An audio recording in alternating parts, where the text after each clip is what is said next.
Hello everyone. तो आप सब कैसे हैं? उम्मीद करता हूँ अच्छे होंगे। तो आज हमारी वीडियो जो है थेवेनिन्स थ्योरम पे पार्ट 3 पे है। तो हमारा ये जो क्वेश्चन है ये बेसिकली इसमें हमें थेवेनिन्स थ्योरम प्रूव कर मतलब वीटीएच निकालना है थ्रू आरएल और आरटीएच निकालना है। तो हमारा ये लोड रेजिस्टेंस दिया हुआ है। तो जैसा कि हमने पुरानी वीडियोस में भी किया था कि जब हमें थेवेनिन्स थ्योरम की हेल्प से वीटीएच या फिर आरटीएच निकालना रहता था तो जो प्रोसीजर्स थे उनको हमें याद रखना होगा। जैसे जब हम आरटीएच निकाल देते थे तो हम क्या करते थे, जो भी सोर्सेज हमारी होती थी एक्टिव उनको डीएक्टिवेट कर देते थे, है ना।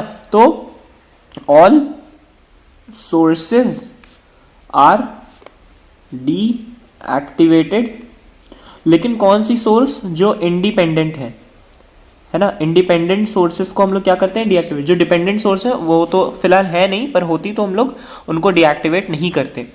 तो यहाँ पे हमारा 5 वोल्ट है, इसको डीएक्टिवेट करने का मतलब इसको हमें शॉर्ट सर्किट कर देना है, मतलब एक प्लेन लाइन। और यहाँ पे हमारा 2 ओम का रेजिस्टेंस है, यहाँ पे 2 ओम, ये हमारा 3 ओम का रेजिस्टेंस, ये मेरा 1 ओम का रेजिस्टेंस एज इट इज रहेगा। लेकिन ये जो करंट है ये कैसी हो जाएगी? ओपन सोर्स हो जाएगी, क्योंकि मेरी करंट क्या होती है? ओपन सोर्स हो जाती है डीएक्टिवेट करने पर। और जो मेरा वो वोल्टेज होता है वो मेरा क्या हो जाता है? शॉर्ट सर्किट हो जाता है। तो हमने शॉर्ट सर्किट कर दिया वोल्टेज को और करंट को हमने ओपन सर्किट कर दिया, ठीक है। और बाकी सारी चीज़ें वैसी हैं। और जहाँ से हमें आरएल से मतलब यहाँ पे आरटीएच हमें निकालना है, इसको हमने कर दिया ओपन सर्किट।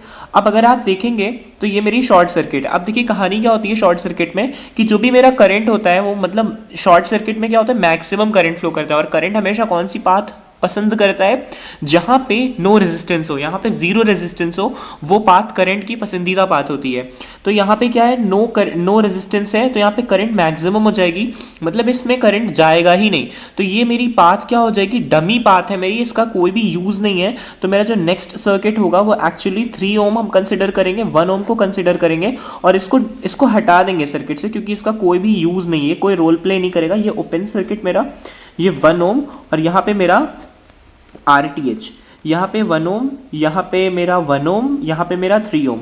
अब ये जो 3 ओम है ये पैरेलल टू 1 ओम है, और उसके बाद ये क्या है? 1 ओम। फिर ये इन दोनों का पैरेलल ये 1 ओम से ऐड कर देंगे, क्योंकि वह सीरीज में हो जाएगा, तो वो मेरा आरटीएच दे देगा। तो एक्चुअली मेरा आरटीएच क्या आएगा? 3/4 + 1, क्योंकि इसको जब आप करेंगे ना तो 3 × 1/3 + 1 दैट इज 3/4 + 1। तो ये आपका हो जाएगा 4 इधर जाएगा 7/4, और वो आपका अप्रॉक्स आंसर 1.85 आना चाहिए। ये आएगा, इतना आपका आएगा, नहीं 1.75 आएगा, 1.75 ओम, इतना आपका आंसर आएगा। इसके बाद सॉरी इधर ही आया नहीं वीडियो में। तो इसके बाद क्या होगा? आप लोग वीटीएच निकालते हैं, वीटीएच, है ना। तो वीटीएच के लिए क्या करते हैं? अब इस सर्किट में वीटीएच के लिए क्या करेंगे? मतलब सिर्फ और सिर्फ आरएल जो है मेरा वो उसको हम लोग रिप्लेस कर देंगे वीटीएच से, ठीक है। तो यहाँ पे हमारा कोई भी सोर्सेज डीएक्टिवेट नहीं होंगी, सारी की सारी सोर्स एज इट इज रहेंगी। तो इन सारी सोर्सेज को यूं ही बना लेते हैं जैसे वो सर्किट में थी हमारे। अच्छा, यहाँ पे एक काम हम कर सकते हैं, अगर आप ध्यान दें तो यहाँ पे एक काम हो सकता है, 1 ओम और 2 एम्पियर मेरा पैरेलल में है। तो जब कोई भी करंट रेजिस्टेंस के साथ पैरेलल में होती है तो उसको हम लोग कन्वर्ट करके एक वोल्टेज सोर्स में कन्वर्ट कर सकते हैं। तो यहाँ पे हम लोग क्या करते हैं, वो एक छोटा सा काम कर लेते हैं। ये मेरा पुराना सर्किट था, यहाँ तक, और इसके बाद यहाँ पे क्या करेंगे? ये देखिए 2 क्या होता है? V = IR। तो I × R क्या हो जाएगा? 2। तो 2 मतलब कि क्या हो गया मेरा? ये हो गया वोल्टेज की वैल्यू, ये ऊपर डायरेक्शन है प्लस माइनस, तो ये हो जाएगा 2 वोल्ट। और इसी के साथ एक रेजिस्टेंस साथ में, जो कि सेम रेजिस्टेंस रहेगी 1 ओम की, जो यहाँ पे थी हमारी 1 ओम, 2 ओम, 3 ओम। और उसके बाद यहाँ पे मेरा कंटिन्यूएशन पुराने सर्किट का, और यहाँ पे हम लोग निकाल लें + VTH, ठीक है, + VTH। ये मेरा कितना था? 1 ओम था, ठीक है। अब हम लोग क्या करेंगे? यहाँ पे ले लेंगे मेश एनालिसिस। यहाँ पे एक लूप, तो यहाँ पे हम लोग करंट अज्यूम कर लेंगे I1 I2 I3, जिसमें I3 = 0 होता है, क्योंकि इसमें करंट फ्लो हमारी जीरो करंट फ्लो करती है इसमें हमारी, तो उसको कंसिडर ही नहीं करेंगे। तो इसमें I1 करंट फ्लो कर रही होगी, तो I1 करंट क्या हो जाएगा? यहाँ पे तो सीधी सीधी दिख रहा है हमको, ये 2 ओम है, और ये कितना था मेरा? ये 5 वोल्ट था मेरा, है ना। तो 5 = 2 टाइम्स I1 - I2, क्योंकि ये दोनों एक दूसरे के ऑपोजिट डायरेक्शन में है, ठीक है। उसके बाद ये हो गई मेरी फर्स्ट इक्वेशन। सेकंड इक्वेशन मेरी यहाँ से जो आप निकालेंगे वो हो जाएगी, ये देखिए एग्जिट कर रहा है माइनस साइन से, ये देखिए एंटर, ये देखिए एग्जिट कर रहा था प्लस साइन से, तो ये मैंने पॉजिटिव लिया है। लेकिन ये जो एग्जिट कर रहा है ये नेगेटिव साइन से कर रहा है, तो -2 इज इक्वल्स टू, यहाँ पे कितना है total resistance 2 + 3 that is 5i2 minus 2i1 है ना, नो सॉरी 5 नहीं 6i2 है, एक ये भी है 1 ओम, ठीक है, और ये मेरा 0 हो जाएगा मेरा, ठीक है।